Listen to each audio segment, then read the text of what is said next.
Hi there! It's Jenny from Quick Anime Recap. And today we're recapping an isekai harem anime named In Another World with My Smartphone. So sit tight and enjoy the video. The anime begins with God explaining to a young boy named Tuya Mochizuki that he is dead due to him inadvertently dropping some lightning on him by mistake. He then explains that Tuya would be resurrected in a new world, due to the rule stating that he cannot be revived in the world he died in, though in exchange, he will grant Tuya one request as compensation for his mistake. So, Tuya asks if he can carry his smartphone with him, which God agrees to do, after also granting him an increase in his basic stats, such as speed and memory. Later, Tuya awakens in the new world before receiving a call from God concerning his smartphone. After disconnecting the call and walking a short distance, Tuya encounters Zanuck Zenfield, the owner of a clothing store, who wished to purchase his school uniform for a good amount of gold coins. After parting ways with Zanuck, Tuya encounters Linza Silueska and Els Silueska, who were in the middle of an argument with people over the price of a crystal antler they were hired to acquire. Intervening in the argument, Tuya offers to buy the antler off the two girls in exchange for one gold coin, which they immediately agreed to. After introducing themselves to each other, Tuya and the twins return to the Silver Moon Inn, where Tuya was headed before their encounter. The next day, Tuya and the girls traveled to the Adventurer Guild, where they took a request to subjugate a pack of one-horned wolves. After successfully accomplishing their task and receiving the reward, Tuya and the girls returned to the Silver Moon Inn, where Tuya asks Els and Linza to teach him to read and write in their language, as well as how to use magic, which he needs to learn in order to charge his phone. Linza then starts to teach Tuya how to use magic by demonstrating with magic spell stones, explaining that magic aptitude differ between each person. When Tuya tests for his magic aptitudes, he is shown to be able to use 6 of the 7 magic aptitudes, which shocks the girls, because it is rare for a single person to have more than 3 magic attributes. To further test if he possesses null magic, he and the twins are stunned when the stone reacts and a gate is opened. Upon peeking through the opened gate, Linza realizes that the gate allows the user to travel to places they have been.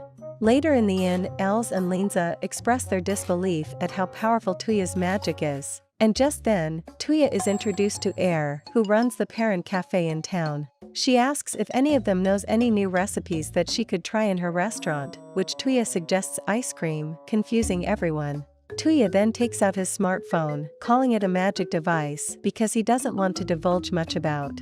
As Tuya reads off a recipe for vanilla ice cream, the group proceed to make the ice cream. Once completed, Air is shocked by the amazing taste and sure it will be a hit at her shop.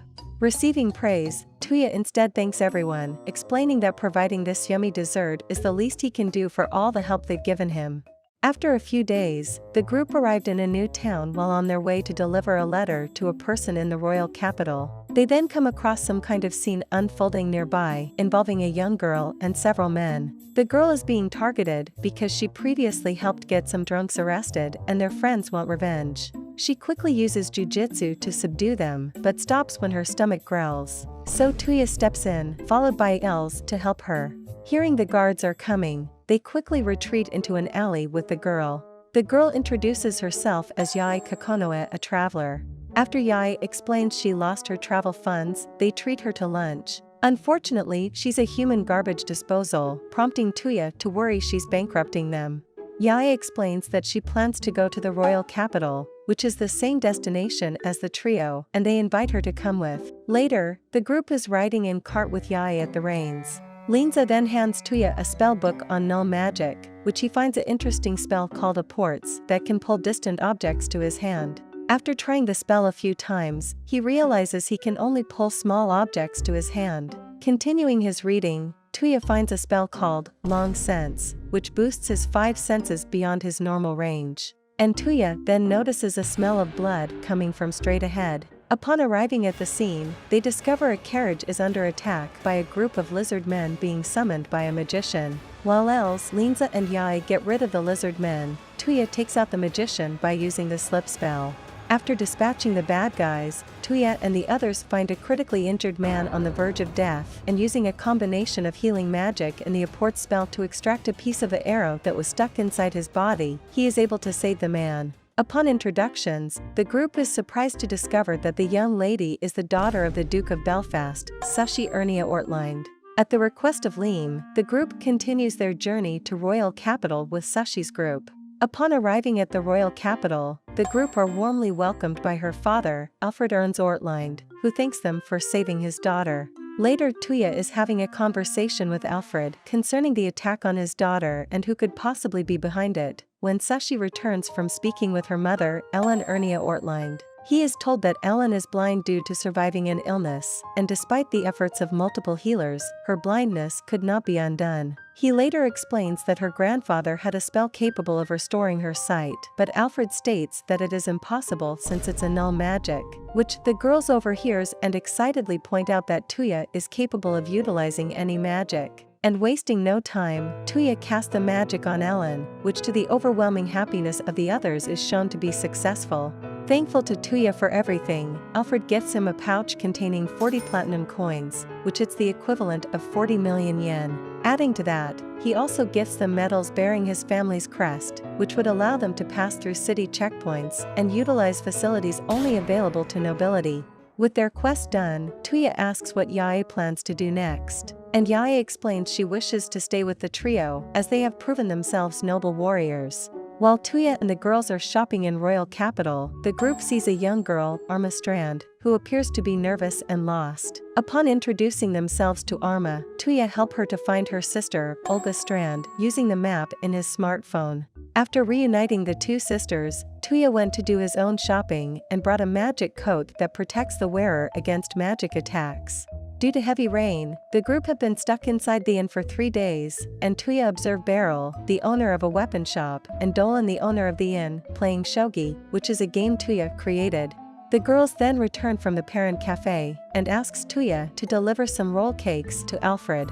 Later at Alfred's mansion, Tuya introduces him to shogi as well, which he becomes immediately obsessed with. After an unknown amount of time has passed, Alfred is still playing shogi with Tuya, much to his dismay. Later, the group pays a visit to the guild to take on a new quest, and they take on a subjugation request to take down a Dullahan that were in the old capital ruins, which they are successful in doing with a bit of difficulty. While taking a break after completing the quest, Tuya uses his search spell to look for any signs of treasure nearby, and found something. They then decide to look for the treasure, located in an underground passage. After traveling quite some distance, they come across a large wall covered in a strange language, which Tuya decides to take a picture of it so they could study it later. Finding a symbol that reacts to earth magic, Linza asks Tuya to activate it. Taking a safe distance, the girls watch Tuya activate the symbol, and the wall dissolve, revealing a tunnel. They then reach the end to find a strange glass statue, which Yae quickly noticed a red glow coming from within the statue, and the room starts collapsing, forcing Tuya to gate everyone back to the surface. The glass monster manages to break through to the surface and starts attacking. The monster is proved to be tough, able to absorb magic attacks and withstand both Yae and Elle's physical attacks. Realizing only direct magical attacks can be absorbed, Linza drops ice on the monster, with Els using a full-powered kick to break its legs.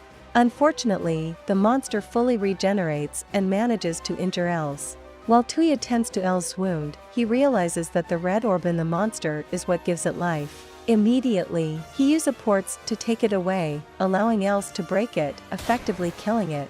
They quickly report the incident to Alfred, whom Tuya plans to gift copies of the photos taken by his smartphone, so that the historians and archaeologists can try deciphering the ancient language. Later, Tuya uses drawing magic to create copies of the pictures from his smartphone, and he soon gate over to Alfred's mansion just as his carriage is taking off. There, Tuya is informed that the king has been poisoned. On the way, Alfred explains to Tuya his thoughts behind the poisoning of the king. It's because the perpetrator plans to take advantage of her young daughter, Princess Yamina, after the throne passes on to her. So Alfred requests that Tuya heal the king using his recovery spell. When they arrive at the castle, they are met by Count Balsa, who informs them that a suspect has been apprehended. Arriving at the room where the king is resting, Tuya starts to heal the king much to the surprise of those present, which is Queen Yule, Princess Yamina, General Leon and Charlotte. After recovered, the king requests to speak with the suspect, which turned out to be Olga, who Tuya had previously met. After investigating the scene of the incident with his search magic, Tuya was able to discover how the poisoning occurred. Calling everyone to the dining hall, Tuya asks for General Leon to test a bottle of wine to check for poison. He then pours it into the king's glass and asks Count Balsa to test it. However, he gives himself away as the poisoner by refusing to drink it. As it turns out, he poisoned the king's glasses to ensure Olga got blamed as poisoner because he hates beast men. After that, the king personally thanks Tuya for saving his life, and Yamina then asks her parents for permission to marry Tuya. When Yamina wonders if Tuya dislikes her, he quickly states that in his country marriage is only an option when men are 18. And after knowing Tuya is 16, it's decided that Yamina would live with Tuya for the next 2 years to decide if he wants to marry her then.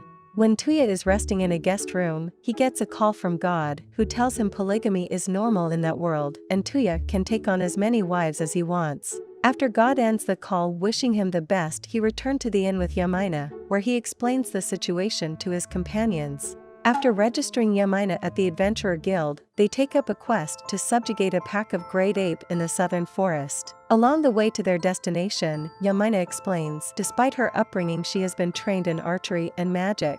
And to prove her point, she uses summoning magic and summon a pack of wolves to draw out the target monsters. She even offers to teach Tuya how to use summoning magic as well. During the battle with the monsters, Yamina is proved to be really useful with her archery skill and magic spells. After completing the quest, Tuya and Yamina return to the inn, where she shows him how to perform a summoning. As Tuya activates the spell, a large white tiger, which is one of the 4 heavenly beasts, appears to answer the summoning. And after proving his worth, the beast agrees to form a pact by asking Tuya to grant him a name, which he agrees to and decides to call him Kahaku. However, Tuya then voices his concern of walking around with a large tiger in populated areas, prompting Kahaku to change his appearance to become a small tiger cub. Yamina then immediately snatches him away due to how cute he appeared. While he tries to get away from her, the other girls come out and proceed to overwhelm him. Thanks for watching the video. Still want to watch more anime recap?